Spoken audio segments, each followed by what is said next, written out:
Qu'est-ce qui en moi dit « je » ? Quelle est la nature de ma conscience? De quoi est faite mon âme? Comment suis-je construit psychiquement? On peut poser la question de multiples façons, remplacer un terme par un autre, mais on en revient toujours à cette énigme. Qu'est-ce qui produit en moi cette sensation d'exister, mais régit aussi mes comportements, mes pensées, mes émotions?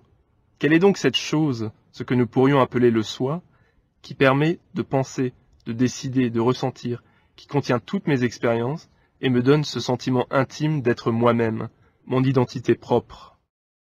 Dans cette conférence, nous cherchons à identifier des modèles qui apportent des réponses à ces questions. Nous allons présenter le modèle du soi selon Baramehlaï, qui propose à la fois des réponses théoriques et pratiques. Afin de comprendre l'originalité de ce modèle, nous allons le mettre en perspective grâce à deux autres conceptions du soi que nous allons dans un premier temps décrire succinctement. Il s'agit du modèle des neurosciences et du modèle de la psychanalyse. Mais avant d'aborder ces modèles, analysons la question fondamentale sur ce qui fait spécifiquement notre humanité, c'est-à-dire le besoin de dépassement de soi. Cet élan qui me pousse à me dépasser, notamment au travers de comportements éthiques, ou encore, ce qui me distingue essentiellement de l'animal et me pousse à devenir plus humain. Ces manifestations sont multiples, comme par exemple la conscience morale, c'est-à-dire cette aptitude qui nous fait discerner entre bien ou mal et qui nous motive à accomplir le devoir moral, ou encore la foi en un créateur, qui permet de le voir comme une force intelligente, bienveillante et généreuse. Autre exemple, l'élan de pur humanisme, qui nous permet de nous mettre à la place de l'autre et de respecter son droit. Quelle est l'origine de ce besoin de dépassement de soi en nous-mêmes? Quelle est son utilité? C'est notamment à l'aune de la réponse apportée à ces deux questions que nous analyserons les différents modèles du soi. Commençons d'abord par présenter le modèle proposé par les neurosciences. Les neurosciences envisagent notre identité et notre fonctionnement mental et psychologique comme une réalité matérielle, tangible, quoique très complexe, mais en tout cas accessible à une démarche scientifique. L'idée dominante pour les chercheurs en neurosciences est que le siège de la raison et de la conscience est localisé dans le cerveau. Plus précisément, on suppose que c'est le cerveau qui rendrait compte de la conscience, du sentiment d'exister, de nos perceptions, de nos décisions et de nos émotions. Et le fonctionnement du cerveau rendrait également compte de notre besoin de dépassement de soi. Ainsi, d'après ce modèle, c'est donc le cerveau qui serait à l'origine du soi. Grâce aux centaines de milliards de connexions neuronales, le cerveau agirait comme un supercalculateur régissant toute notre vie intérieure. Cette conception a le formidable avantage de concevoir l'esprit humain comme un objet explorable, observable, objectivable, bien qu'encore très mystérieux.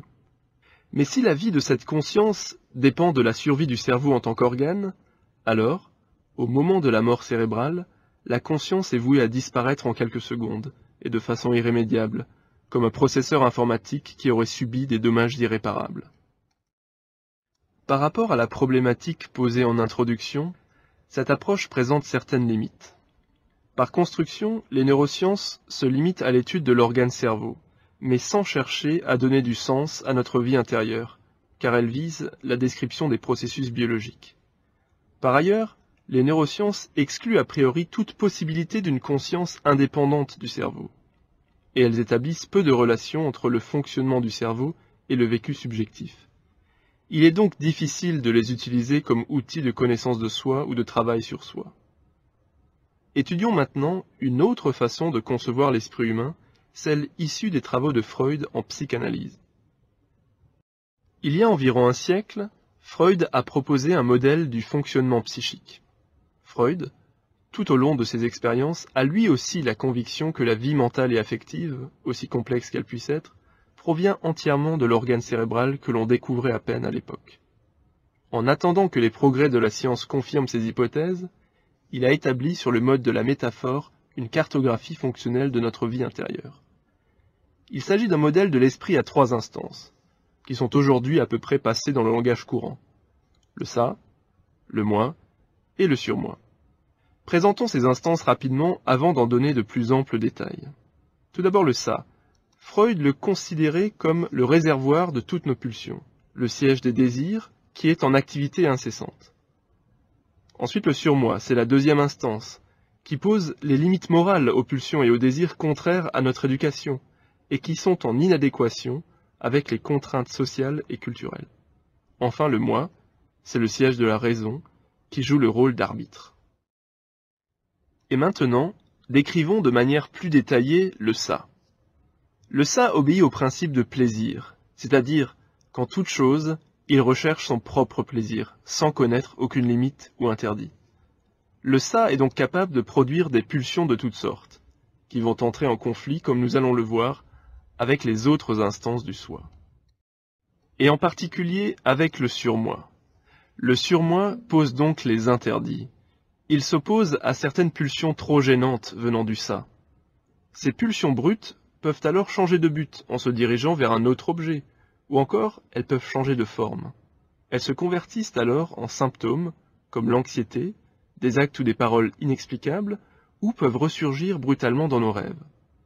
À l'inverse, si nous n'avions pas de surmoi, nous n'aurions aucune inhibition et réaliserions alors toutes nos pulsions, même les plus nuisibles, ce qui pourrait nous mettre dans des situations bien délicates.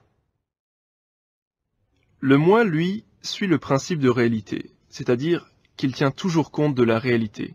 Il analyse la situation et tranche. C'est le moi qui, en tenant compte des exigences des deux autres instances, peut proposer un compromis entre d'une part les exigences pulsionnelles du ça et d'autre part la censure morale du surmoi. Pour Freud, c'est bien le moi qui dit je. Mais pour autant, je ne suis pas réductible à cette seule instance, car chacune de mes instances a un rôle et ne peut être séparée des deux autres. Le soi, c'est donc un moi, plus un ça, plus un surmoi. Selon Freud, le substrat initial du soi est le ça, qui se différencie en ces différentes instances au cours de l'enfance.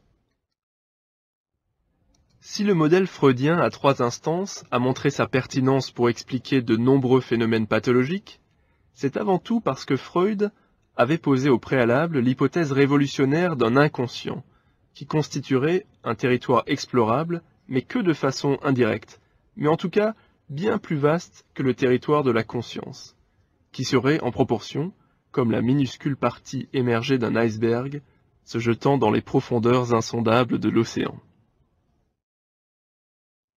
La psychanalyse s'est construite par l'observation des névroses. Son objet principal, c'est le traitement de troubles psychiques. Si elle amène à une connaissance de soi pour mieux vivre, en revanche, elle ne propose pas d'outils de transformation de soi. Aussi, elle pose la fin du soi à la mort physique et s'interdit donc d'explorer la possibilité d'une survivance du soi. Par ailleurs, Freud explique par la sublimation ce que nous avons appelé le besoin de dépassement de soi.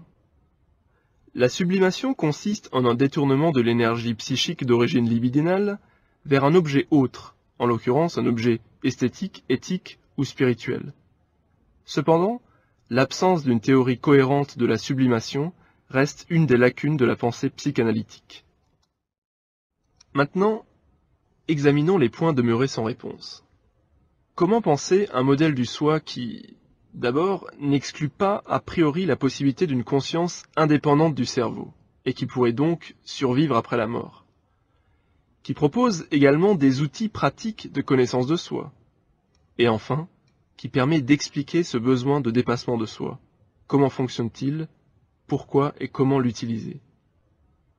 Bahram Elahi propose un tel modèle, dont l'objet principal est le perfectionnement de soi, c'est-à-dire la possibilité pour l'être humain d'accomplir pleinement son humanité jusqu'à atteindre sa perfection. Bahram Elahi, reprenant les travaux de son père, propose de compléter le modèle du soi de la psychanalyse. On peut distinguer plusieurs différences essentielles. D'abord, mon psychisme aurait une double origine. Le ça serait issu de la nature et serait à peu près semblable au psychisme des primates, tandis que les autres instances, le moi et le surmoi, seraient directement issus d'une source divine, et c'est justement cette part qui nous différencierait des primates. Cette part d'origine céleste serait ce qui constitue notre identité éternelle, et qui a vocation, au travers de l'expérience terrestre, à mûrir afin d'atteindre sa perfection. L'ensemble fusionnerait à la naissance pour former le psychisme. Deuxième différence avec le modèle freudien, une quatrième instance, d'origine céleste également, s'ajouterait aux trois premières. Il s'agit du sursa.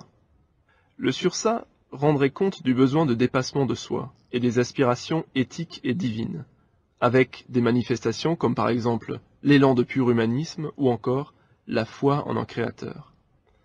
Selon ce modèle, un des principaux rôles du sursa est de fournir l'énergie et la motivation nécessaires au perfectionnement.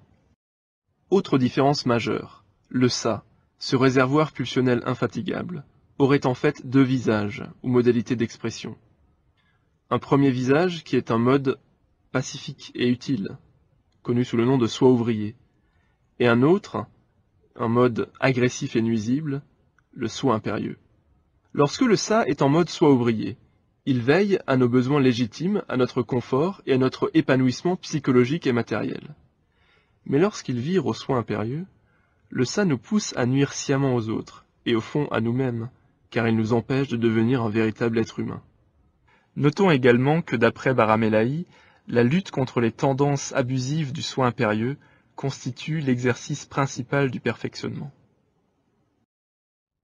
Mais surtout, Baramehlaï conçoit ce psychisme à quatre instances comme la plus petite partie d'un ensemble beaucoup plus vaste qu'il appelle le moi total. Le moi total serait presque entièrement plongé dans l'inconscient, seule une petite partie du psychisme restant consciente. Le psychisme aurait la dimension d'un petit pois posé au sommet d'une pastèque, qui constituerait l'essentiel de notre inconscient. Ainsi, selon ce modèle, la plus grande partie du soi serait donc d'origine céleste, à l'instar des instances du moi, du surmoi et du sursa au niveau du psychisme, et constituerait la mémoire éternelle du soi. Par ailleurs, toujours selon ce modèle, le parcours du perfectionnement de l'homme nécessiterait en général plusieurs vies, ce que Baramehlaï appelle les vies successives ascendantes. Le moi total conserverait en lui la mémoire et la somme de toutes les expériences de nos vies passées, représentées sur le schéma par des psychismes stockés au sein du moi total. C'est donc ce moi total qui constituerait notre identité véritable, résultat de l'accumulation des psychismes de l'ensemble de nos vies passées. Désormais, quelques questions s'imposent. Tout d'abord, qu'advient-il du soi à la mort physique? Eh bien, le soi quitterait le monde terrestre et rejoindrait alors un monde matériel plus subtil, que l'on peut appeler l'au-delà ou le monde des consciences. Après la mort, nous reprenons conscience de ce moi total, c'est-à-dire que tout ce qui nous a été inconscient durant notre vie terrestre nous devient alors conscient. On se souvient de toutes nos expériences de notre vie passée et également celles de nos vies précédentes. Autre interrogation, mais à quoi sert donc le cerveau dans ce modèle? Le cerveau n'est plus la source de la conscience et de la pensée, car comme nous l'avons vu, la source est située ailleurs. Elle est contenue dans le moi total, considéré comme une entité réelle, de nature subtile, mais bien matérielle. Le cerveau joue donc le rôle d'interface indispensable dans la communication entre l'esprit et le corps, entre d'une part mon identité spirituelle, ce que je suis réellement, et d'autre part mon identité biologique. Afin de bien saisir l'originalité du modèle de Baramehlaï, on pourrait comparer le cerveau à un poste de télévision. Tant que la télévision n'est pas réglée à la fréquence émise par l'antenne, elle ne capte aucun signal, donc elle ne peut produire aucune image. Le signal contenant les images, lui, ne provient pas du téléviseur, mais d'un émetteur distant. Lorsque l'on règle l'antenne de la télévision à la bonne fréquence, le signal passe, et la télévision joue son rôle d'interface entre l'émetteur et le téléspectateur en convertissant le signal transmis par l'antenne en images visibles sur l'écran. Mais revenons à notre sujet. Le téléviseur, c'est comme le cerveau, c'est l'interface. Le signal, il vient d'ailleurs, il vient du moi total, et le moi total n'a pas besoin de cerveau pour continuer à être actif. Lorsque la télévision est débranchée ou hors service, on ne voit plus d'image, mais l'émetteur continue pourtant à émettre du signal. Il en est de même pour le cerveau. À la mort cérébrale, le moi total est toujours actif, il est même éternel. Si l'on ne connaissait pas le fonctionnement d'une télévision, on pourrait conclure à tort que c'est la télévision elle-même qui est la source des images, comme on pourrait penser, pour en revenir à notre sujet, que c'est le cerveau qui est à l'origine de la pensée et de la conscience. Pour conclure, que devons-nous retenir du modèle du soi selon Baramelei? Dans ce modèle, le soi est constitué de 4 instances, intégrées au moi total. Aussi, ce modèle nous donne les outils conceptuels pour engager une démarche pratique de perfectionnement. Enfin, il rend compte du besoin de dépassement de soi, qui nous vient de notre origine céleste. Ce besoin, s'il est correctement cultivé, nous fournit l'énergie et la motivation nécessaires au processus de perfectionnement. Ces 3 derniers points seront abordés et approfondis à l'occasion de conférences ultérieures, relatives aux questions de la perfection et du perfectionnement.